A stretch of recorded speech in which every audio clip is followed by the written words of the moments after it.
போதி தர்மரோட காலத்துல வந்து போதி தர்மர் எப்படி இறந்தாங்க நம்ம 7ஆம் அறிவுல பார்த்துருக்கோம்.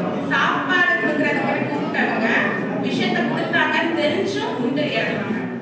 இப்ப யாராவது நம்மள்ட்ட வந்து சாப்பாடு கொடுக்குறாங்கன்னா அது ஒரு தவறான ஒரு விஷயமா அவங்க வந்து கருத மாட்டாங்க. நம்ம மதிச்சு கொடுக்குறாங்க, அது விஷயமா இருந்தா கூட உடனே பண்பாடு வந்து இருந்தது. அதே மாதிரி தர்மம் அப்படின்றது வரும்போது தெரிஞ்சவங்களுக்கும் சரி தெரியாதவங்களுக்கும் சரி விருந்தின் மூலமா காண்பித்தவர்கள் தான் அதிகம். அந்த காலத்துல வந்து நமக்கு நோய்வாய்ப்படுற மாதிரி யாரும் நோய்வாய்ப்படுத்த இறக்க மாட்டாங்க, பஞ்சத்தினால அனுப்பிடுவாங்க. சில நேரங்கள்ல விளையும், சில நேரங்கள்ல விளையாங்க. அந்த நேரத்துல உணவு தான் எல்லாத்துக்கும் அடையாளமா இருந்துச்சு. நம்ம தமிழ்நாட்டுல இருந்து எத்தனை நாடுகளுக்கு உணவுகள் ஏற்றுமதி இறக்குமதி பண்ணப்பட்டிருக்குன்னு நம்ம வந்து பார்த்தோம்னா என்ன நடக்காது. நம்ம பண்ண மாற்றத்துல முக்கியமா இருக்கிறது உணவு பொருட்கள். அதை யாராலையும் மறுக்க முடியாது. வெளிநாடுகள்ல என்ன இருக்கு, நம்மளுக்கு உணவு பொருட்கள் நம்ம ஏற்றுமதி இறக்குமதி பண்ணிட்டு இருக்கோம். அதே மாதிரி மோப்புகளையும் அணிச்ச அப்படின்னு சொல்லி ஒரு திருக்குறள் இருக்கு. அதுல என்ன சொல்லியிருக்காங்க அப்படின்னா, விருந்து கொடுத்தா மட்டும் போதாது, விருந்தோம்பல் அப்படின்றது இன்முகத்தோட வரவேற்பு. இப்ப நம்ம வீட்டுக்கு ஒருத்தர் வராங்க அப்படின்னா இரு கைகள் கூப்பி வரவேற்பு தான் முதல் கலாச்சாரம். இரு கைகள் கூப்பி வரவேற்பு, அவங்கள கால் கையை கழுவ வைப்பாங்க. எதுக்காக? சயின்ஸ் அதுலயும் ஏதாவது பாக்டீரியா தூசி சின்ன வயசு வீட்டுல இருக்கிற சின்ன பிள்ளைங்களை பாதிச்சிடக்கூடாது அப்படின்றதுக்காக அது ஒரு பழக்கம். செப்பாய் செப்பாய் பழக்கம்.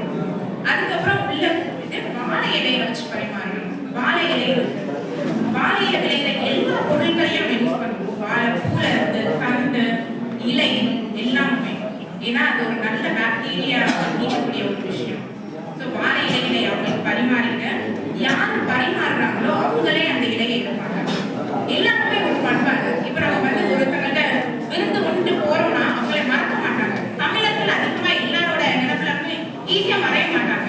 ஏன்னா ஒண்ணு வந்து அவங்களோட பேச்சு திறமை, அவங்க வந்து எல்லாத்துக்கிட்டையும் உறவினர்கள்ட்ட நடந்துக்கிற மாதிரியே நடந்துப்பாங்க. இது யார்கிட்ட இருந்து வந்து நம்மளோட முன்னோர்கள்ட்ட இருந்து வந்தது. நம்ம குடும்பத்தை நம்மளுக்கு சொல்லிக் கொடுத்த ஒவ்வொரு விஷயம் தான் இது. இதை நம்ம வந்து எப்படி வந்து என்னோட அடுத்த தலைமுறைக்கு கொண்டு போகணும் அப்படின்றதுல நம்ம வந்து ரொம்ப கவனமா இருக்கணும். இப்போ எல்லாருமே ஆண்கள் வேலைக்கு போறாங்க, பெண்கள் வேலைக்கு போறாங்க. இந்த சூழல்ல நமக்கு சமைக்கிறதே கஷ்டமா இருக்கு. அந்த காலத்துல என்ன பண்ணாங்க, ஒவ்வொரு வீட்டுக்கு முன்னாடி திண்ணை வச்சாங்க. எதுக்காக? ஒரு ஊர்ல இருந்து இன்னொரு ஊருக்கு போகும்போது போக்குவரத்து வசதி இருக்காது. அப்ப திண்ணையில வந்து கலைப்பாறை வச்சுப்பாங்க. அங்க வர்றவங்களுக்கு தெரிஞ்சவங்களும் தெரியாதவங்களும் உணவு கண்டிப்பா கொடுப்பாங்க. சோ வீட்டுல நம்ம 4 பேர் இருக்கோம்னா அவங்க 4 பேருக்கு சமைக்க மாட்டாங்க, அதிகமா சமைப்பாங்க. அப்போ ஒரு நாள்ல வந்து சாப்பாடு மிச்சமாகுதுன்றத வச்சுக்கோங்க. மிச்சமாக்குற சாப்பாடு எப்படி வந்து நம்ம குடும்பத்தை வந்து நிர்வாகம் பண்றவங்க அம்மாமார்களா இருந்தாலும் சரி, பாட்டிமார்களா இருந்தாலும் சரி, எப்படி நிர்வாகம் பண்ணியிருப்பாங்க. ஒரு நாள் கொஞ்சம் மிச்சமானாலே நம்ம வீட்டுல திட்டுவாங்க. அப்போ அந்த காலத்துல வந்து அதிகமா வந்து பொங்குவாங்க, சில சமயம் கம்மியா பொங்குவாங்க. என்ன பண்ணுவாங்க, சிம்பிள் கரண்டி அதிகமா வந்து வச்சிருக்காங்க. வரதட்சணைகள் நம்ம வந்து கொடுக்குறோம்ல, இப்போ ஒருத்தரை கல்யாணம் பண்ணி போறோம்னா கரண்டிகளோட அளவு கொடுப்பாங்க. சின்ன கரண்டியும் இருக்கும், பெரிய கரண்டியும் இருக்கும். சமைச்சது அதிகமாகவும் மக்கள் கம்மியாகவும் இருக்காங்கன்னா பெரிய கரண்டி கொடுப்பாங்க. அதை எடுத்து யூஸ் பண்ணும்போது சீக்கிரமா சாப்பாடு காலியாகும். அதே இது சமைச்சது கம்மியா இருக்கு, அடுத்தவங்க அதிகமா இருக்காங்கன்னா என்ன பண்ணுவாங்க, சின்ன கரண்டியை கொடுப்பாங்க. எடுத்து போது கொஞ்சம் குறைவா எல்லாருக்கும் வந்து சமமா. ஒவ்வொரு விஷயத்திலையும் தமிழர்கள் வந்து விருந்தோம்பல் முன்னாடி வச்சிருக்காங்க. இப்போ ரீசெண்டா நடந்த ஒரு விஷயம், நாங்க வந்து ஃபேஸ் பண்ண விஷயம். நாங்க வெளி மாநிலத்துக்கு சுற்றுலா பயணம் வந்து போயிருக்கோம். அப்போ வந்து சாப்பிட போகிறதுக்கு இந்த இடத்துல வந்து ஒதுக்கலாம், கொஞ்சம் நிலனா இருக்கிற இடத்துல பார்க்கணும் சொல்லிட்டு நாங்க ட்ரை பண்றோம். அப்ப நாங்க என்ன பண்றோம், அது வேற மாநிலம் அப்படின்றதுனால யாருக்கு கேட்டாலும் வந்து மாட்டாங்க ஒரு எண்ணம் இருக்கு. அதையும் மீறி நாங்க வந்து ஒரு ஹோட்டல் கொஞ்சம் இந்த இடத்துல வந்து நாங்க யூஸ் பண்ணிடலாம் அப்படின்னு.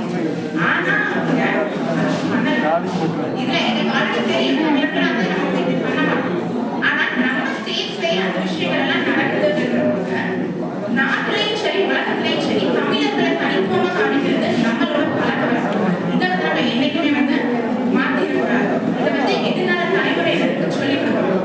நம்ம இப்போ வந்து நம்ம முன்னோக்கி இருந்தது 40% 50% இருக்கும்னா இதையாவது அடுத்த ஜெனரேஷன் சொல்லிக் இதை எப்படி மேம்படுத்தலாம் நம்ம ஏரியாவில் முன்னெடுக்கணும். அதுக்காக